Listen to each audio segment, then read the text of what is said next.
Patalapatu atamua la Samoa Entertainment TV mai pia nei ko yaso. Le fiongan sui palemia tu ala Josefo Bonifacio. O sui tulanga nei le fiongal palemia fia me Naomi mata afa. Ile taimi ato o tu uaile tunu ele fionga le palemia. Whamaunia mai, ele fionga te fono le fas o le minister senior kabineta. Le fionga ala aulil mali atua pula te vau le watea pula te vau Fosi Schmidt. Ina o tato fesilingia. O le aso sala so limo yuni le na malangai le fionga le tumaita i palemia i fon tanga fa alvau malo. Mo le tolu vaiaso. E ui atu i fiti, New Zealand, mo le fono tele. Ata ita i o malo le lalangi Afrika. O tau sanga ina maiai le tau o le awa yatu o le palemia o Samoa. I le fono tanga ata ita i o malo le lalangi. O lo mlanga fa atasi malwhailau tusir kapeneta. Ai le ofisa silum tanga luenga o le palemia anga Vili shem leo. Ma le ofisa silum tanga luenga o le vai fafo. Mai ta wino le taimi mua le umlanga ai le fionga le palemia i tunu umamau. Talo na tula i maila na whainga malo le fas. Il whaafueina le malo tuto o tasi o Samoa le umane ai. O sao ninga na tatala aloa i ai i le tausanga atoa. E sami ai le tuto o tasi lo na onus fulo Samoa.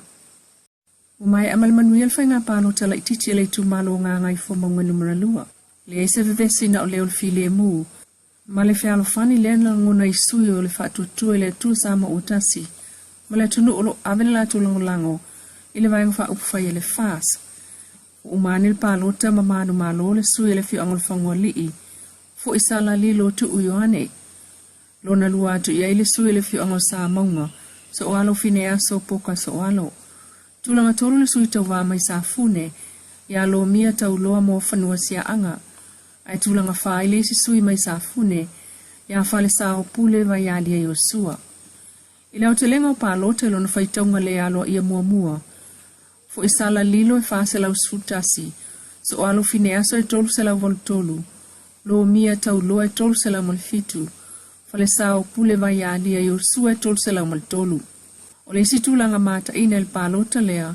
E tu se male lua afe tolu sfulta ngata palota ilunga o le lola. Aina o le afe lua se lau wiva sulfitu tangata. Na faatine o la tau palota la ititi.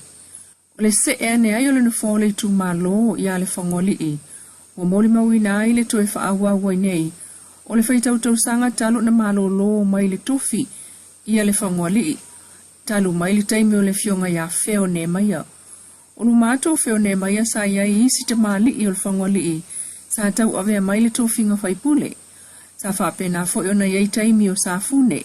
E pe ona sa tau avea ai le whaipule tamaita i mua mua o le tu malo. Sa fune i tu unga pa anganeli. Na ia tau avea mai le tofi le lua no fo inga. Ma whaaua mai ai e so o alo mene. Mola na ia fo i lua no fo inga sfutau sanga. Ma se e atua ilo le tofi ia safune le umano le palota o aperila lua o lua tasi. Na manu malo ai le sunga wa ele pa ia aua iona skuini. Mo le tau sanga e tasi ai tu malo. O le tue sa ili ai o se tofi o le tu malo. Sa maita wina le matua ilonga no finau mai nuu. O le tu malo le nei o ngā ngai whamunga numera lua. Vanga nā ai paia mamatawai. Ele e iaini o la sui na tau wā. Ai o saunanga le fio ngā lo mia tau loa. Ile umane o le palo tala ititi. E tu tolu. E oso pea le la. Mai o le atau mo whaipea. E au auna ilo na nuu. Ma wha au aula na tau tua langolango ile malo le fas. O iei nei. E ono to suia ia le au whai o palota le umane ai. Ono whaitau palota wha aptoi le stronai. Le aso whao uni. Ngā luenga whaatino mātina e ro ave iai le wha mua le malo e tu sai malantala le tupi wha sosoa. Lua o lua tolu. Leo te lenga ato tupe anu fufuina mo le tausanga lo loma nei. E iwa se lau ono sulfa miliona. Balu se lau tolu lima feta la. O le nei au te lenga. O lo au fiai mātina e mpolkalam whaatupeina mai pa angan malo muatina ai. Pe o le folfolai e le minister o tupe. E fionga mulipola, ana losa ale molio. O lau te lenga o tupe alu i teimi nei, o le asa itia li 5%, ili tausanga wha al tupi fou. Ona o le si itanga i vaenga te tele i tolu, o lo vai ia i nei tupe wha alu wha tawina. O tupe alu wha al tu la fono le asa itia li lusu tasi pasene. Taluai, le wha mai aina o le wha mama a venga le asa tu usao no aina, ili tongino niso ai tala fol malo. I tausanga wha al tupe luo mamai. O tupe alu fa le tula fono o le asitia le luas futasi pasene. Taluai le fa mai aina o le fa mama avenga. Lea satus tu sauno aina ai le tutongina o nisi o aita lafo le malo. I tausanga fa le tupe e lua o mamae. O kol kalame o tupe alu mtanga aluenga o le asitia foi. Ile lua tasi pasene ile tausanga fa le tupe fau. Mai alo atangia le sitia ai o tupe alu mo ngā aluenga fa atino mtanga aluenga. Fa tasiai mga aluenga e avea masui o le malo. A wale fa atino ina o vaenga o ave iai. Le fa mua le malo e pei ona tōlau lau ina mua. Sa nol minister a fa atusal tausanga fa le tupe lo fa ngā solo nei. O tupe alu ia tina e fa atupe ina mai paanga le malo e pei sa nol minister e fa moe o le atu ititia. Ona o le fa mai aina o nisi por kalame e pei ona ta ua mua. E mo le tausanga fa le tupe nei i vai ngā tupe fa tawina mua matanga aluenga taitasi. Pe o mtanga luenga fa anga mawhainga whaiva $10 miliona ono se lau losu valuafe. Fitu se lau voltolu tala o le ave iai. Se $10 miliona fa se lau fitu lima afe mo ngā luenga fa atino mtanga luenga. $2 miliona lima se lau iwa fitu afe mo ngā luenga ave iai masui o le malo. Ngā luenga fa atino tu ina tu isi vaenga e $5 miliona lima se lau maleono afe. Mo le fa alapo tonga sosuenga fa saini se Samoa. Lima sulu afe mo le sosaiete mo le pui o manu po le Animal Protection Society. Se la wafe o le afa anganga mo ngā ruenga Italia tua i whalapula me mātu ia. Lima se la wafe mo le ulua ise selenga a wale una i o ati na e uma tau i whaatu anga mwhainga whaiva. Tolu se la wafe ta la mo le wha wina o ngā ruenga e whaatu wina ai le pulenga mo o loa awina atu i whafo le Export Authority. O le afa awau fo i ngā ruenga whaatisiai o pa anga le malo mo ati na el fatinonga le polkalame mo le fatau ingo fua fatu anga mwhainga whaiva. Polkalame wha pisinisi mo fatu anga mo le polkalame mo le se itia o to mai ma le a o tawina o me to tia tau fatu anga. E toi wha awa waile vai a Sene le tala no ino le tala ili tupe wha so soa le tunu mo le tausanga wha ali tupe whaulu o lua talu. E tai ole ale ia ile fionga le palemia fia me nao mimta afa ile taimi fa talanoanga le tala le tupe le palemene ai o ta ua le pa anga mai to tono le kapeneta o se ava na ole leifu ilea wutu inatu le fionga le palemia lon fa amue muenga ilana pulenga ila ato te fai ai tonu a o alumalanga o le tala fa soa le o le tupe le whainga malo le fas ua ta atia le palemene mo lona pasia pe tai o lo angi ai le faipule o le itu malo le pa ai fafuatu le mota fa atatau ile tupe fa soa. E matua te lea fa le tonu le ua tulai mai nei. Te lea le pa o tupe maua. Mai le tupe aia maua masani al tato malo.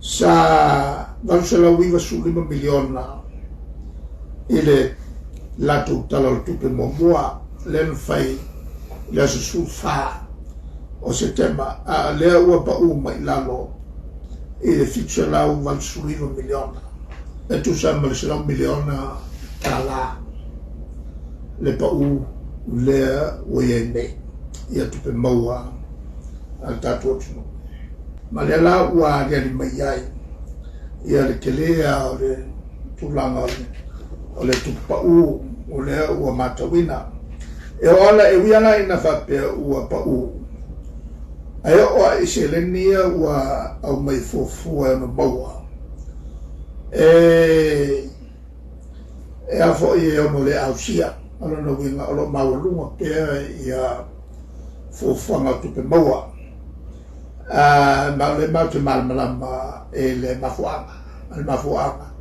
o le tong fai le fa au le mai fai numela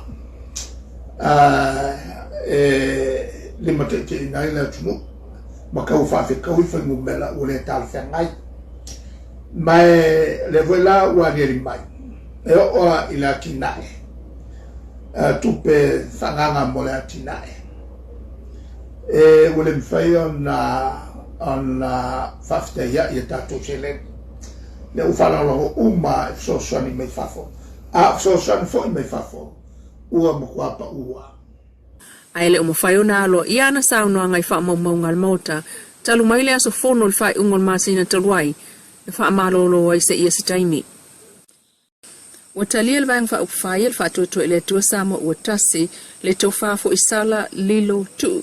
Ufa mauni mai le whiunga te fono le fas la uli le mali e topula te iwao fosi Schmidt le talia le vang fa upufai le fas o le tofa fo isala. O le saunanga fo ilea le whiunga le whalau tusi au au le vang fa upufai le sunga wa au au. O le fiafio le songa fua e whelo i ele pati mai o le mta upule nai tala noi nai. Ai o le alusa o lava o le whaipule fau i le fas o le wha moe moe lava lea na iai pe a manuia mai le palo tala i titi e pe o na tau nuu nei iai.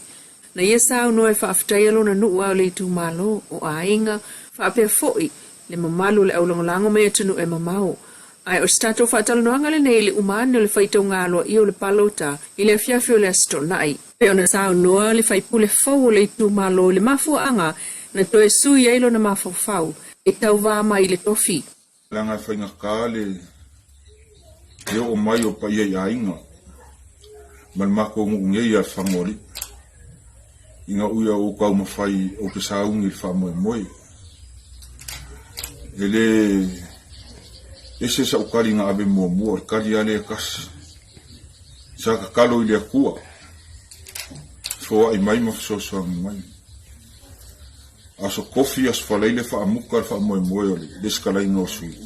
Whakua uloale o ukari ni makongu. Leanga mafuai o mako malanga i kumua awani e whamoe moe. O lea ua e malofa i wa awani e yaso mo nga fuafuanga. E mua mua o nga mori la whaafukai kele. I susunga i whaafeangainga. O le mako wa fio anga ngei whangori. Usai malangolango inga o mako kangaka whakauwa. Ai ke ngange fo yo sunga i whaafeangainga a maka mai paia si a pa ia le. A fio anga o whakuwan. Usai man ngei whaamoe moe sa kou kakalo ngongo mangu. Maku waku i lea kua inga ia kau mangu whaamoe moe. Lea wakari whaaloalo lea kua e ala ngei aso mai whaai unga. Ya, mamori fo ila o whaafukai. Pa ia rei kumalo e a maka mai paia. Se ia pa ia whakuwan. O kou saa mo whai ngā e le koe o iaisa mako whamkalanga e kumaua e o le whaavau. Ngei wa ka ngu isi ui whamoe moe ka koe kumalo. Ia la kou pule lea. Momori fo ile whaafukai. Il ko whai aso al poka. Le fionga ia whalo sao pule. Ko whai alo mia kauloa.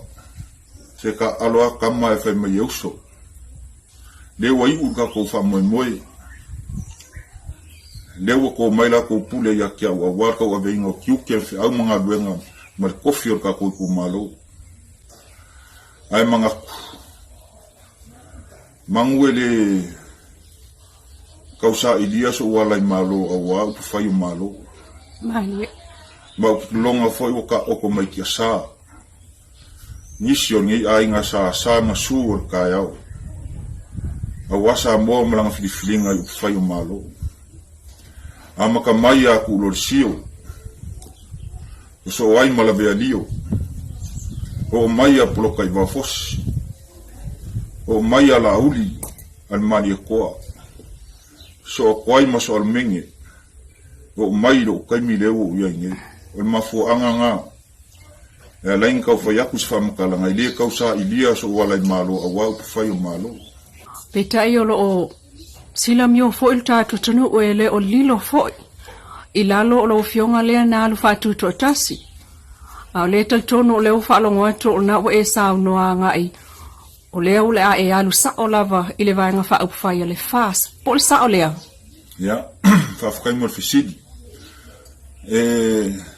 O lo kukua kasi sa o walu paloka kukua kasi lalo o wha malu o le vaenga wha upwhai le wha kua kua lea kua sa mo kasi. Onga o ai a inga mafuafuanga le vaenga wha upwhai. Leanga mafuai onga o kukua kasi i lalo o wha malu o le vaenga wha upwhai le wha kua kua lea kua sa moa. Lo Samoa Entertainment TV mai pia mas whaapopo mai lea soa kai au i lea loko le tua ai whasoi fuana.